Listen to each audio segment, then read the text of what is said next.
تو جو لوگ بچھو بنے ہوئے ہیں ہم ان کو بھی بچائیں گے، آج نہیں تو کل وہ ڈسنا چھوڑیں گے۔ مگر ان کے ڈسنے سے کیا ہو رہا ہم کو بتاؤ آپ؟ پارلیمنٹ کے الیکشن میں ٹائیں ٹائیں فش ہو گئی، ہوئی نہیں ہوئی؟ پورے دنیا کے بچھواں جمع ہو گئے، پورے بچھواں جمع ہو گئے۔ ہم بولے آؤ ڈسنے کی کوشش کرے، مگر ان کے ڈسنے میں دم ہی نہیں تھا، ٹائیں پھوس ہو گئی۔ تو نہیں چیخا مت مارو، بتانے کا مقصد یہ ہے کہ کبھی بھی آپ لوگ جو ہے نا صبر کا دامن مت چھوڑیے۔ کسی شاعر نے اچھا کہا تھا، کیا کہا تھا شاعر نے؟ ہم تو دشمن کو بھی پاکیزہ سزا دیتے ہیں، ہم تو دشمن کو بھی پاکیزہ سزا دیتے ہیں، ہاتھ نہیں اٹھاتے نظروں سے گرا دیتے ہیں۔ ہم تو دشمن کو بھی پاکیزہ سزا دیتے ہیں، ہاتھ نہیں اٹھاتے نظروں سے گرا دیتے ہیں۔ تو یہ کام آپ کو کرنا ہے۔ ہم دشمن کو اپنے صبر میں ڈوب کر ماریں گے انشاءاللہ، اپنے صبر میں اس کو ڈبا کر ماریں گے۔ اور ہمارے مجلس کے چاہنے والوں سے کہہ رہا ہوں، روز کوئی نہ کوئی فون کر کے بولتے انہیں ایسا بول دیا، انہیں ویسا بول دیا، انہیں یہ بول رہا۔ میرے بھائی، امام احمد بن حنبل کا ایک واقعہ یاد آ رہا ہے۔ امام احمد بن حنبل ایک بچھو کو پانی میں ڈوب رہا تھا، اٹھا لیے، وہ پھر ڈسا، اس کو چھوڑ دیے، پھر پانی میں ڈوب رہا تھا، پھر اٹھا لیے، پھر ڈسا، پھر چھوڑ دیے، ایسا 3-4 مرتبہ ہو گیا۔ تو امام احمد بن حنبل رضی اللہ تعالی عنہ کے شاگرد نے کہا کہ امام اس کو کیا کر رہے ہیں، ڈوب رہا ہے، ڈوبنے دیجئے نا، آپ بچا رہے ہیں، ڈس رہا ہے۔ تو امام احمد بن حنبل نے کیا کہا؟ میں اس کے ڈسنے کی وجہ سے اپنی فطرت کو نہیں بدلوں گا، یہ ڈسنا جانتا ہے، میں اس کو بچانا جانتا ہوں۔ نوجوانوں، یہ آقا کی مثالیں دے رہا ہوں تم کو۔ اگر تم یہاں سے اٹھ کر جاؤ گے اور اپنی زندگیوں میں تبدیلی نہیں لاؤ گے، اپنی بیویوں پر ظلم کرو گے، تو پھر یاد رکھو بد نصیبی تمہارا مقدر بن جائے گی، خدا نخواستہ۔ وہیں پر میرے عزیز دوستوں اور بزرگوں، غلام اس زمانے میں غلام ہوتے تھے۔ اگر کوئی غلام کسی اپنے آقا کا دھوپ میں جوتا اٹھا کر چھاؤں میں رکھتا تو اس کو مارا جاتا کہ کس کے حکم پر تو نے میرے جوتے اٹھائے؟ غلام کہتا کہ دھوپ ہے، تمہارے جوتے خراب ہو رہے تھے۔ تو مالک بولتا کہ تو اتنا بڑا ہو گیا کہ بغیر مجھ سے پوچھے اجازت لیے۔ اور جب حضرت بلال کا معاملہ آیا، حضرت بلال کالے رنگ کے ہیں، حضرت بلال کالے رنگ کے ہیں، اور جب آقا دو عالم صلی اللہ علیہ وسلم سفر معراج سے واپس آئے، حضرت بلال کو بلا کر پوچھا، بلال تو ایسا کون سا عمل کرتا ہے کہ جنت میں میں نے تیرے قدموں کی آہٹ سنی؟ تو اسلام میں کالے گورے کا فرق نہیں ہے۔ اور ہمارا معاملہ کیا ہے نوجوانوں کا؟ ارے بہت کالا ہے میاں انہیں۔ میرے بھائی، کبھی چہرے میں اپنا آئینہ دیکھے، آئینے میں اپنا چہرہ دیکھے تم شاید اچھا میک اپ کر کے اپنے آپ کو اچھا نظر آتے ہوگے، مگر تمہارا ضمیر، تمہارا دل پکار کر کہتا ہے کہ تم میں یہ برائی ہے، تم میں یہ برائی ہے۔ حضرت بلال کو آقا نے فرمایا کہ تمہاری پیروں کی آہٹ میں نے جنت میں سنی۔ اور فاروق اعظم نے کیا کیا؟ فاروق اعظم نے حضرت بلال کو کہا، ہے بلال ادھر آؤ، ہاتھ لیا اور اپنے آنکھوں کو لگا کر کہا، ہے بلال دنیا تجھے غلام کہے گی مگر تو میرا آقا ہے۔ یہ غلاموں کو آقا دو عالم صلی اللہ علیہ وسلم نے، اور جب مکہ فتح ہوا، یہی حضرت بلال سے آقا نے کہا کہ چڑھو کعبۃ اللہ پر چڑھ کے اذان دو۔ سب صحابہ ہیں، دیکھ رہے ہیں کہ کس کو حکم ہوگا۔ رحمت اللہ عالمین صلی اللہ علیہ وسلم نے کہا، بلال آپ چڑھیے چھت کے اوپر۔ میرے عزیز دوستوں اور بزرگوں، یتیموں کی بات آئی۔ کتنے ایسے یتیم بچے ہیں جن کو ہم دھتکارتے ہیں۔ اور قرآن میں اللہ فرما رہا سورہ ماؤن میں ارایت الذی یکذب بالدین فذلک الذی یدعو الیتیم، یعنی جو لوگ یتیموں کو دھکا دے کر بھجا دیتے، دھکا دے کر یتیموں کو بھگا دیتے، ان پر کوئی رحم نہیں کرتے، اتنے سنگ دل تھے۔ اللہ کے رسول صلی اللہ علیہ وسلم کی صحابہ کے ساتھ بیٹھے ہیں، ایک شخص آ کر کہتا ہے یا رسول اللہ میرا بچہ گم ہو گیا، صبح سے نہیں مل رہا ہے۔ تو اچانک ایک صحابی آ کے بولتے نہیں، ان کا بچہ فلاں جگہ پر بچوں کے ساتھ کھیل رہا ہے، وہ دوڑتا ہے۔ رسول اللہ صلی اللہ علیہ وسلم اس کو بلاتے ہیں، رات کے پوچھتے ہیں کیوں دوڑا ہے اتنی تیزی سے؟ تو بولے یا رسول اللہ صلی اللہ علیہ وسلم بیٹا صبح سے گم تھا، معلوم ہوا تو دوڑ رہا ہوں۔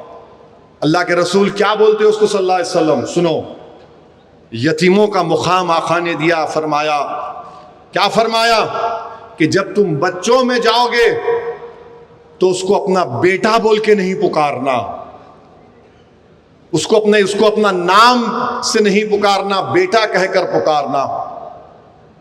تو اس نے پوچھا ہے رسول اللہ صبح سے بچہ گم ہو گیا، نام سے نہیں پکاروں؟ آقا نے فرمایا صلی اللہ علیہ وسلم نے کہ ان بچوں کے ساتھ یتیم بھی ہوں گے جن کے ماں باپ نہیں ہوں گے، ان کو تکلیف پہنچے گی جب تو اپنے بیٹے کو اس کے نام سے پکارے گا۔ سوچو تم یہ رحم دلی کو پیدا کرو۔ رسول اللہ صلی اللہ علیہ وسلم نے فرمایا کہ اس نام لے کر مت پکارو، بیٹا بولو۔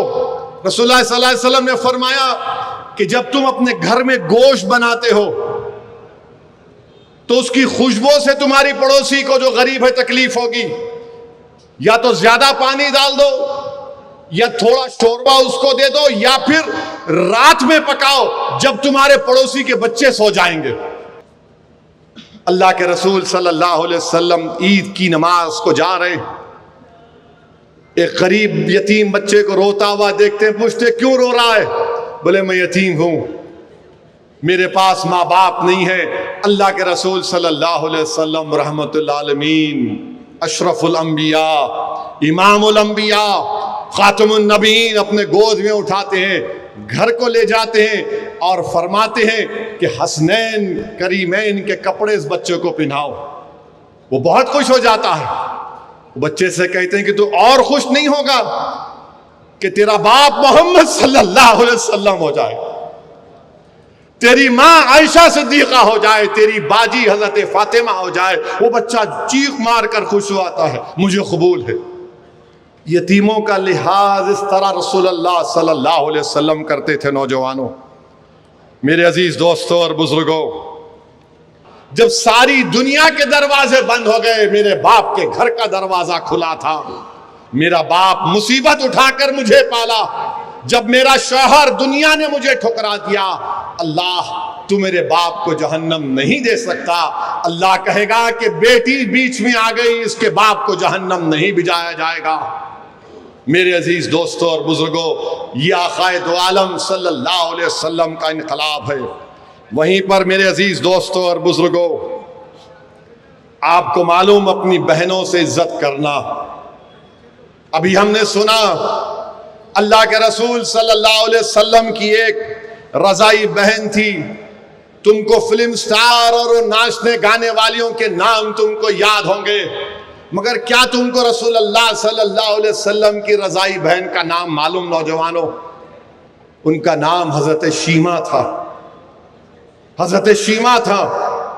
وہ جب رسول اللہ صلی اللہ علیہ وسلم کو دائی حلیمہ کے پاس لے کر میدان میں جاتی تو ان کی سہیلیاں کہتی کہ دیکھو شیمہ محمد بن عبداللہ صلی اللہ علیہ وسلم کو لائی ہے، اور تمام کے تمام اللہ کے رسول صلی اللہ علیہ وسلم کو دیکھتے تو وہ سیرت کی کتابوں میں آیا کہ حضرت شیمہ کہتی تھی کہ میرا بھائی یہ بچوں کا سردار ہے، کل بڑا ہو کر انسانیت کا سردار بنے گا۔ بہرحال دو روایتیں ہیں۔ ایک روایت میں آیا کہ شاید جنگ حنین میں جب ان کے قبیلے کے لوگ گرفتار ہو گئے تو فدیہ دیا جاتا تھا قیدیوں کو رہا کرنے کے لیے۔ ایک روایت میں آیا کہ کوئی جا کر حضرت شیمہ سے کہا کہ تم جانتے ہو تمہارا بھائی محمد صلی اللہ علیہ وسلم جس نے اپنی نبوت کا اعلان کیا، مدینے میں وہ رہتا ہے، تو تمام عورتوں کو ساتھ لے کر ملنے گئی. ایک میں آیا کہ وہ ان قیدیوں کو چھڑانے گئی. جب مدینے میں پہنچی تو وہاں پر لوگ روک دیتے تھے غیر لوگوں کو آنے سے, تو انہوں نے چیخ مار کر کہا کہ ہٹو میرے سامنے سے, تم نہیں جانتے میں کون ہوں, میں محمد صلی اللہ علیہ وسلم کی بہن ہوں. صحابہ اکرام جا کر رسول اللہ صلی اللہ علیہ وسلم کو بتاتے ہیں کہ آپ کی رضائی بہن دائی حلیمہ کی بیٹی وہ آئی ہے. اللہ کے رسول بولتے ہیں کہ انتظام کرو, چادر بچھاؤ, میری بہن آ رہی ہے. رسول اللہ صلی اللہ علیہ وسلم ان کا استقبال کرتے اپنی بہن کا, رضائی بہن کا. اور یہ حضرت شیمہ دیکھتی ہے کہ صحابہ کرام کا ادب ایسا ہے کہ کوئی نظر اٹھا کر رحمت اللہ عالمین صلی اللہ علیہ وسلم کو نہیں دیکھ رہا, اور سب اس بے چین ہے کہ آقا ہم کو کیا حکم دیتے ہیں. ان کے دل میں ڈر ہوتا ہے یہ روب یہ دیکھ کر. اللہ کے رسول صلی اللہ علیہ وسلم کہتے ہیں کہ آجا میری بہن, برسوں ہو گئے تجھے دیکھ کر. وہ آگے بڑھتی ہے. اللہ کے رسول اپنے جسم مبارک سے چادر کو نکال کر زمین پر بچھاتے ہیں اور کہتے ہیں بیٹھ جاؤ میری بہن. وہ کہتی ہے آپ کے چادر پر میں پیر رکھ کر بولے بیٹھ جاؤ. اللہ کے رسول اپنی رضائی بہن کو بٹھاتے ہیں, حضرت شیمہ کو. شاہ ولی اللہ محدث دہلوی در ثمین میں اپنے والد شاہ عبد الرحیم کا ذکر کرتے ہیں. ان کے والد میلاد النبی کو بڑا جوش و خروش سے مناتے. ایک وقت ایسا ان کے پاس 2 پیسے تھے, کھانا کھلاتے تھے غریبوں کو. ایک وقت 2 پیسے تھے, تو کیا کیے, ان 2 پیسوں سے بھنے ہوئے چنے خریدے اور غریبوں میں بانٹ دیے. رات میں رسول اللہ صلی اللہ علیہ وسلم کا دیدار نصیب ہوا. شاہ ولی اللہ در ثمین میں لکھ رہے ہیں کہ خواب میں اللہ کے رسول صلی اللہ علیہ وسلم تشریف فرما ہے. آقائے دو عالم رحمت اللہ عالمین صلی اللہ علیہ وسلم کے سامنے وہ بھنے ہوئے چنے رکھے ہوئے, اور آقا فرما رہے ہیں کہ عبد الرحیم تو نے بڑا نیک کام کیا یہ چنے بھنے ہوئے چنے بانٹ کر.